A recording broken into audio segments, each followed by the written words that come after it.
Folks, what is going on? Welcome back to the channel. HeirofCarthage here, and we have some meta Rome gameplay for you. And they're going to be taking on Tylis.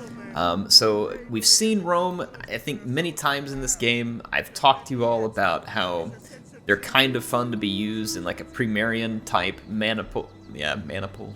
Wow, it just felt like I was saying the wrong word there for a minute. But we're going to see some more meta-style gameplay from them. I'm Sol Invictus here, which I'm glad to see because I think some people like to see maybe what that uber-competitive Roman army might look like. And we're going to have 3 auxiliary Syrian archers. Rome can skirmish with these guys, and they do have Balearic slingers as well.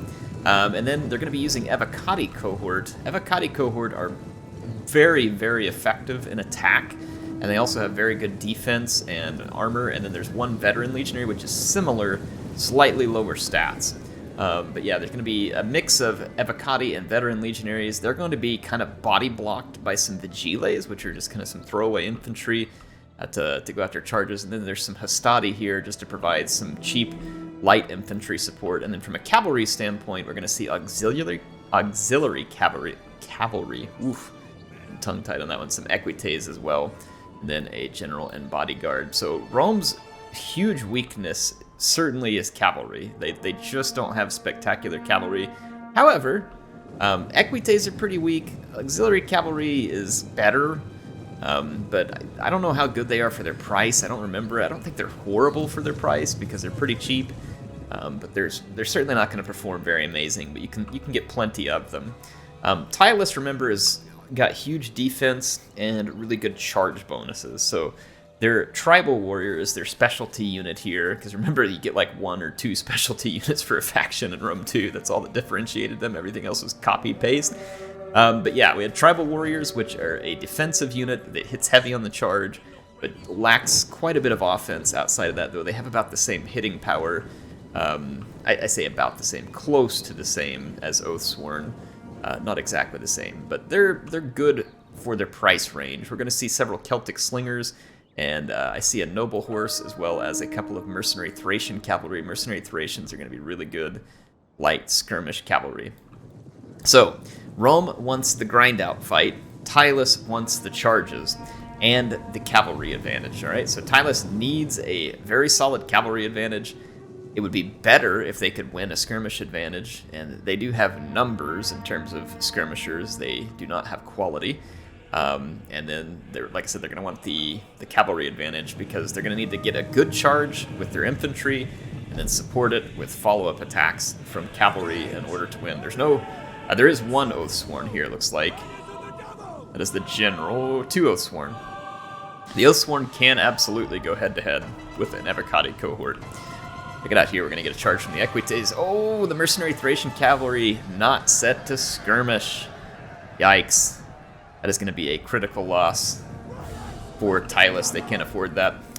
Look at this. So Tylis already moving forward. They're going to throw down a rally and a raised banner to try and get all their troops amped up for battle. The Syrian archers putting some quick shots into these tribal warriors in the middle of the formation. They initially kind of jacked the slingers and then fell back a little. They're taking a little bit of shots, but let's see exactly what those... Nope, yeah, the archers are definitely targeting infantry, and this time it's Oathsworn. Remember, archers are going to pump out a ton of damage very quickly. It's not a lot of armor-piercing damage, but it's a lot of damage. These auxiliary Syrians here are going to be using the precision shot, which is going to further increase their damage. You can see it's all the way up at 42 there, which is why they were targeting the Oathsworn. And the Oathsworn did have its back turned there for a moment.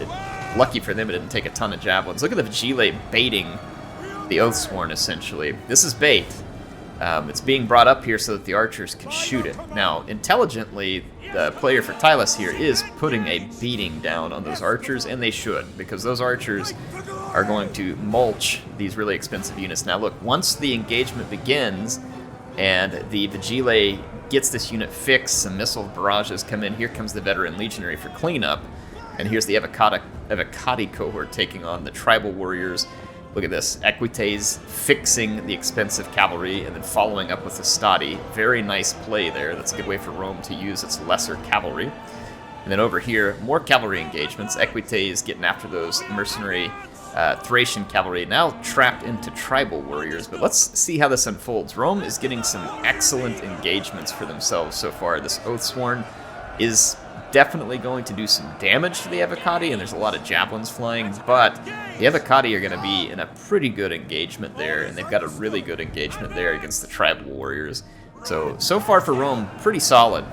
See how the Vigiles get in and block the charge of the barbarian units, and then allow the Evocati cohort to come in clean. So the Vigiles playing a pretty important role here. Look at that, Evocati cohort's going to cycle out and let the Hastati take this fight for now. So, nice job by Rome keeping its key units intact. Look at this Oathsworn coming out here to help clean up the Hastati on the flank. Not a bad call there. Looks like the Noble Horse extricated itself from that fight. Look at the Syrian archers just dumping it over here into that Oathsworn. That is into their shielded flank. It would be really solid had it come into the unshielded flank, but still not going to be bad. More engagements here as the Roman cohorts come in. The auxiliary cavalry helping to kind of lead the way there. And pretty good engagements so far for Rome. Look at this Oathsworn. It is beating the Evocati cohort despite not having the good charge, which, again, just shows you how tough Oathsworn is. Or sorry, that's a veteran legionary, not an Evocati. Here the Evocati is chasing down the tribal warrior, which has gone into a shield wall mode. Shield wall can cause some kind of wonky movement. Look at those archers still just pouring fire into the Oathsworn, so Rome knows what the key targets are here, and it is certainly the Oathsworn. The rest of the infantry is a significantly lower threat. That Hastati is doing pretty well, all things considered, here against the tribal warriors.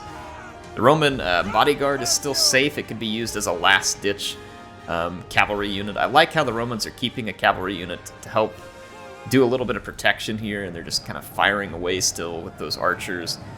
Good damage, but again, Oathsworn are dangerous, and they are certainly putting a beating into Rome. Right now it shows the power bar in the favor of Tylis. They still have all their skirmishers back here, but a nice play by these auxiliary cav getting into Celtic slingers and causing some very nice damage. One of them's routing. And then it's probably going to pull out and go for this other one, and then the general's bodyguard headed that direction too. Look like rear charge here actually into the tribal warriors, trying to help out the veteran legionaries. The longer the fight goes, it should be better for the Roman units, because without the charge, the Roman units are going to have really high attack, very solid morale, good armor. Let's see over here an auxiliary cav getting caught up with a noble horse. They do have the numbers, but the noble horse is going to have the quality there for sure. And right now the archers are being pressured by a Levy Freeman, or an MLG Levy Freeman, as our good friend Maximus named them. We miss him. We salute you, Maximus. We'll never forget. You got the Oathsworn here struggling against the... Well, actually, this Oathsworn looks like it may have beaten other units, because it's got 178 kills. The Evocati cohort's got 93, though. Well, this is a brutal slog here between Tylis and Rome. A couple of very well-armored and tough factions. This Celtic tribesman running away from like 10 auxiliary cav. It's an odd chase. A lot of the slingers, though, did get hit, which is good for Rome because I'm assuming their archers are probably running low on ammunition. This one's running low on life as they get charged by Noble Horse. But that is going to give the auxiliary cav a chance to come in here and try and finish them while they're tangled up with the archers. But you see both players trying to prioritize getting rid of each other's skirmishers. Comes the bodyguard kind of haphazardly charging around here, trying to get as many kills as possible. And it does have a lot of kills. Wow, look at that. Bodyguard is racking it up. What an effective bodyguard there. If you're going to throw your general into combat, might as well get some kills. Evocati cohort with 100, 121 on that Evocati cohort. 104 over here, so I mean the Roman infantry is definitely getting some work done. Look at that, 122 on that veteran legionary. 128 back here on this Evocati. 57 on the Hastati. Yeah, that Roman infantry is definitely getting some work done. Definitely getting some work done. The Oathsworn is certainly getting a lot of kills here. That tribal warrior wasn't too bad. Both of those ones did okay. And look at that, that bodyguard just slaying back here. 185 kills. I feel like the power bar does show Rome kind of pulling back, and I tend to agree. There's a lot of Evocati left. I'm looking to see how many Oathsworn are left, and it's not many. There's 21 there. And then 59 over here, they're being shot by the Syrian archers here, and there is cavalry to give them a couple of rear charges as well. I feel like the Romans are going to be in pretty good position. This Avocati cohort's tired. I was wondering if it was going to rest maybe, but no, it's going to go ahead and commit to combat. These Celtic slingers are doing a good job over here, kind of eating away at the health of these very capable Roman units. That's a good call. Ooh, that auxiliary cav took a face full of javelins there as it wandered close to the Tylisian infantry. Wow, Celtic tribesmen too. There were a lot of auxiliary cavalrymen left, and now not so much. So they're going to just go slapping through here, trying to kill as many slingers as they can. Those units are usually pretty easy to rout, so that may be what the Romans are looking for. Look at that, the infantry in the front line there for Tylis just collapsed, which means that basically you've got a depleted Oathsworn and Tribal Warrior is all that's left to stand against Rome's elite units here. So the Roman meat grinder is going to prevail. So if you were wondering how Rome would play in a more competitive fashion, this is a little better look at it here. I will leave it to Sol Invictus. Sol, if you're watching this, can you come on and kind of comment about Rome in the competitive scene? Are they viable? Are they too good? Are they actually not that good in the competitive scene? Who would you say are like their toughest matches or their best matches? Just kind of curious your outlook on Rome as a faction. And definitely appreciate this play because I think people really enjoy Rome. Rome's a very unique faction in history, right? And even though I'm a big Carthage fan, obviously as the name would have it, we were all fascinated with Rome, right? The cool armor, the uniqueness, the way that they had organized into a republic and then into an empire, and I mean, kind of spanning the old world. So very, very interesting.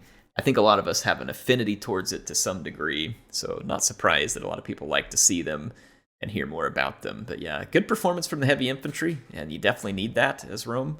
Again, Avocati come with that really high attack, which is why they're a popular pick. The Oathsworn certainly showing that they are the most powerful sword unit in Rome too, even up against stuff like Praetorians. So no problem there for them to get a ton of kills, even against high-quality Roman infantry. And again, look at the Tribal Warriors. Not bad. Not bad at all, considering the type of stuff they're up against. So a pretty impressive performance there. So appreciate Sol and Andre here for the game between Rome and Tylis. I hope you enjoyed it, and I will be back with more in Total War Rome 2 quite soon.